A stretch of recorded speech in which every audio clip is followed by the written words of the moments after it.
hilt. Make this my Saturday morning thing. So I got my G.I. Joe hat, I got my G.I. Joe shirt. So let's look at some toys. This is my original example of Zartan. And as you can see, it's a pretty old figure. I got this in 1985. I have all the accessories except for the tow hook for the ski crate that he came with. I don't know what happened to it. I have it somewhere, or I could have misplaced it. It's been a long time. I had the unfortunate incident that I was wondering about how that happens to people.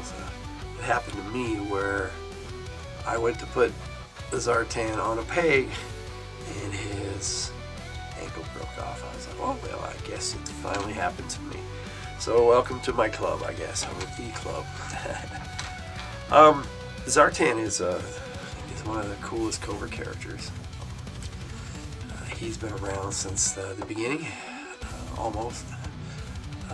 Well, if you read the lore in the comic books, he's been around before the beginning. But as far as the action figure is concerned, he came out in 1984. He was included with the Swamp Skier, codenamed the Chameleon. I still have mine. I'm not to take it apart.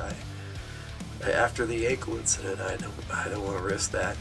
I was like, oh, I'm not going to be one of those guys that's afraid to break stuff. But it's not that I'm afraid to break it; it's I don't want to break it. And then we have, of course, this.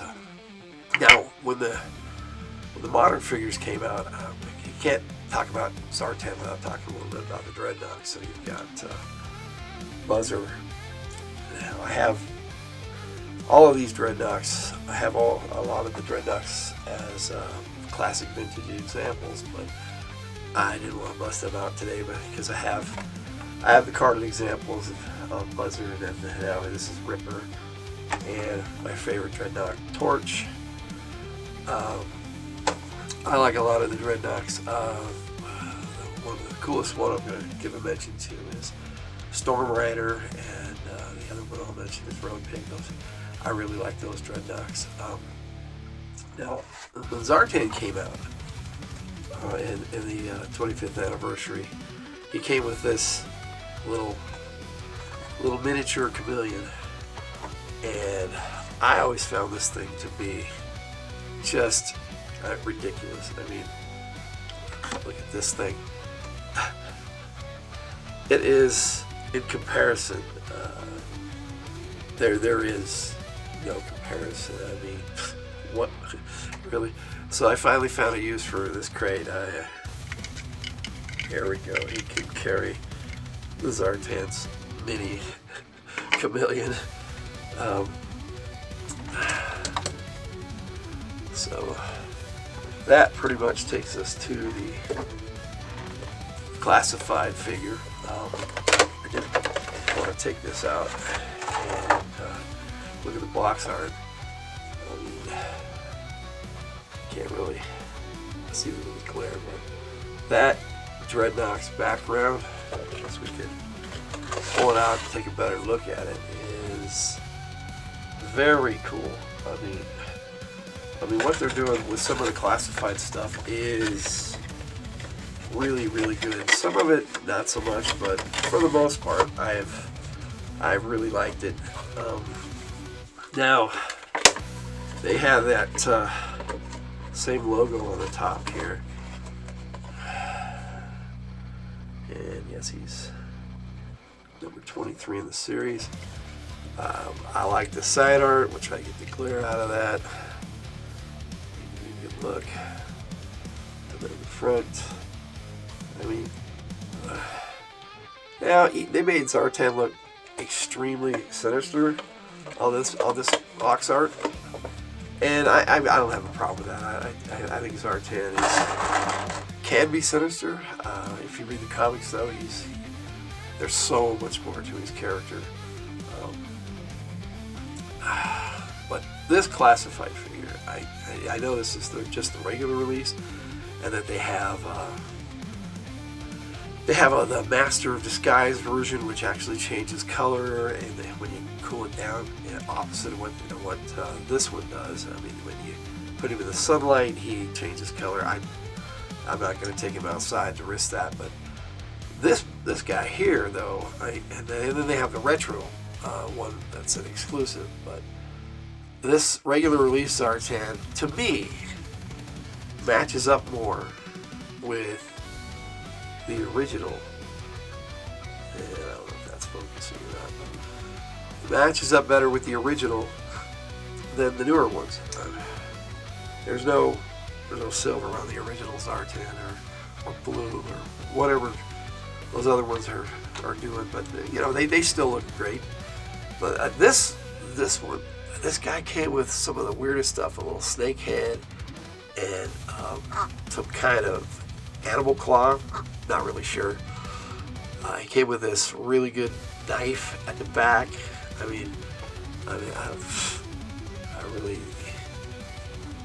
I can't complain. I mean, the knife could go on the backpack, and so could the pistol. This pistol, they did a really good job of making it look like the original. I mean, putting them side by side, you can see the pistol and the two pistols look very similar, which was pretty cool. I'm glad they did that.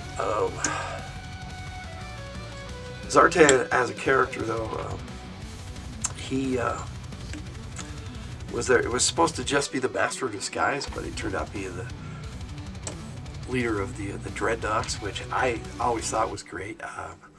Not a super Dreadnok fan, but I like the Dreadnoks. These old backpacks, though, had the original backpack. If you open it up, which is not very easy to do, has a mask that you can actually put on the figure. Now, if I can get my big old fingers out of the way, that might work. And it fits into the backpack, and I always thought that was really neat. But kind of made him look like closest to Gung Ho, I thought, of all the Joes. And then the classified one did kind of the same thing, pretty much the same face. I mean, it looks very similar. I like the way it snaps together. Instead of, you have to work at this little peg here to open it up without breaking the pegs. And with this old plastic, that can be hazardous sometimes. But Zartan is one of my favorite Cobras. Like, as with Flint, he's not my favorite Cobra, but he is one of my faves.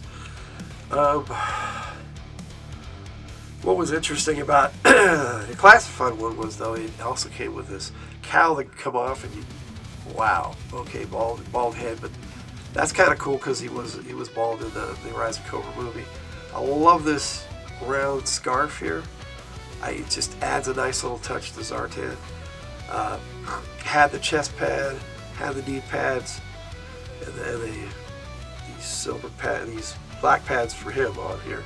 Now, the original one has little silver pads, but I have them put away here in this plastic that I keep the figure in. I keep all the figures in a nice little baggie that seals up at the top.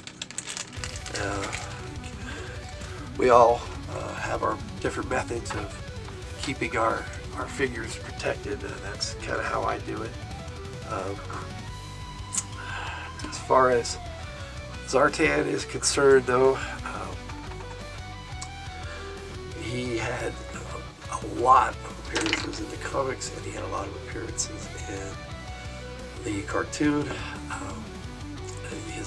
Zach Hoffman was the guy who did his voice in the cartoon.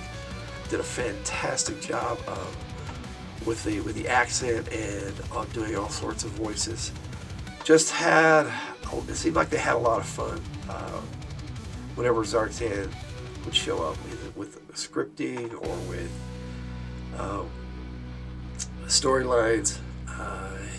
He was always there. One of my favorite interactions with Zartan happened to be in the comic book. Was between him and the Baroness, where it was the Funhouse episode where him and the Baroness were sparring back and forth verbally.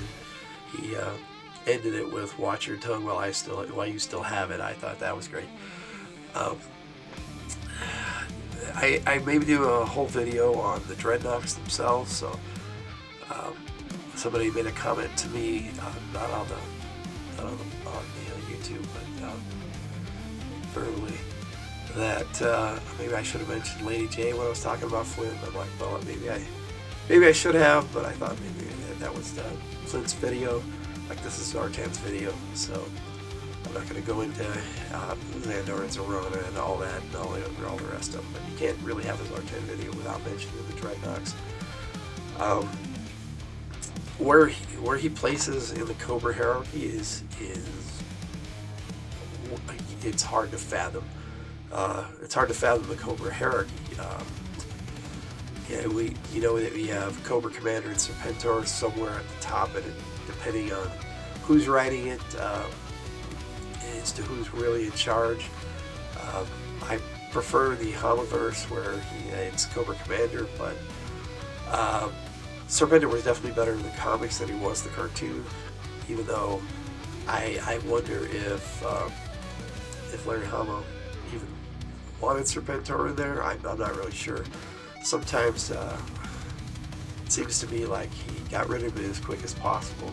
Of course, then in the later years they brought him back, but Zartan always seemed to be loyal to Cobra Commander. Definitely did not have the same loyalty to Serpentor, in the cartoon at least. In the comics, Zartan was always loyal to himself first and foremost, and it was interesting to see that his character progression, where he went from one of the nastiest villains that they had to sort of a good guy, and then he was flipped back to being a bad guy. That's the comics and storytelling for you. We go back and forth on how we feel about whether a character should be a good guy or a bad guy. In Zartan's case, he should be on the side of the bad guys, but doing his own thing, and that's where I see him at in both the comics and the cartoon, doing his own thing. Yet it's hard to say whether the Dreadnoks are part of Cobra or their own thing. I mean, they work for Cobra clearly, but they definitely are off on their own, and Zartan pays them, so I guess that's where we end the conversation on the Dreadnoks. But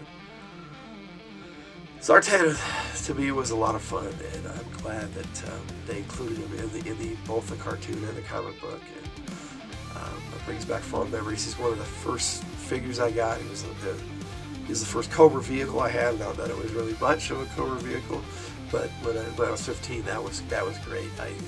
I got it the same day I got the Dragonfly. Honestly, there's no comparison between the characters. Zartan is a Cobra and a Dreadnought, and Wild Bill, who came with the Dragonfly, is Joe. I love both those characters, probably because they were a couple of the first that I got. But I really enjoy some of the interactions actually between Zartan and Wild Bill, especially in the cartoon where Zartan and the Dreadnought stole the Dragonfly one time, and it was watching the cartoon back again. It's a lot of fun, and I need to do that again here pretty soon. I usually watch them about once a year, sometimes more. Just a sucker for a G.I. Joe story, I guess. I don't have much more to say about Zartan. I really enjoy the character, and I hope you enjoy my video. Logan out.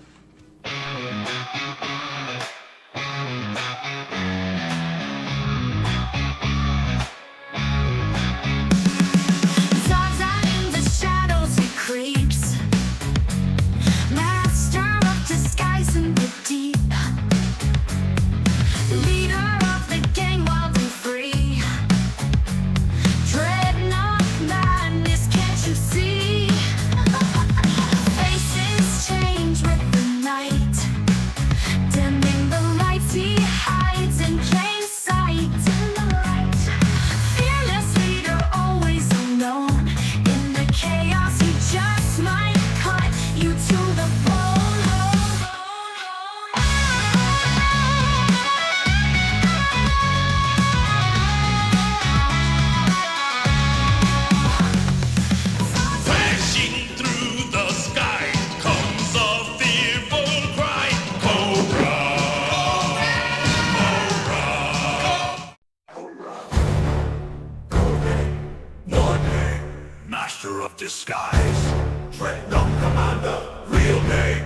Unconfirmed. Birthplace. Best guess. Nice, France. Primary specialty. Master of disguise and infiltration. Secondary specialty. Espionage and sabotage.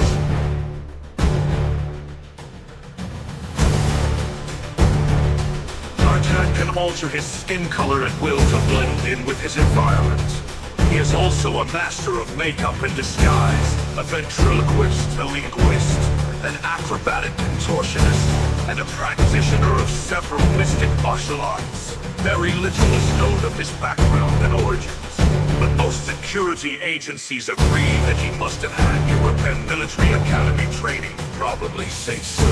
Captured Cobra documents revealed reports listing him to be as lethal as a two-headed rattler disguised as a garter snake. Captured Cobra documents revealed reports listing him to be as lethal as a two-headed rattler disguised as a garter snake.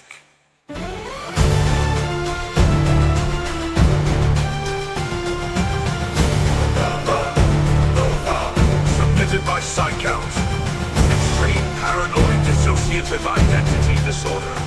Grows into various multiple personalities to such an extent that the original personality becomes buried and forgotten. My personality changes as often as my looks, and they're both bad. There's nothing more amusing than becoming somebody else, and then asking your friends what they think about you. I can be anyone, anywhere. You will never know that you are talking to me, unless I wish it.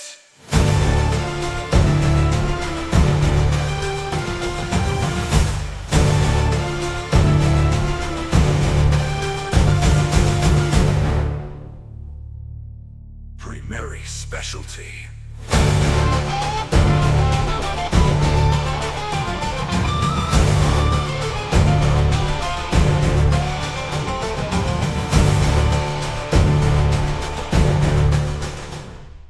Primary specialty. Master of disguise and infiltration. Secondary specialty. Espionage and sabotage. I can be anyone, anywhere. You will never know that you are talking to me, unless I wish it.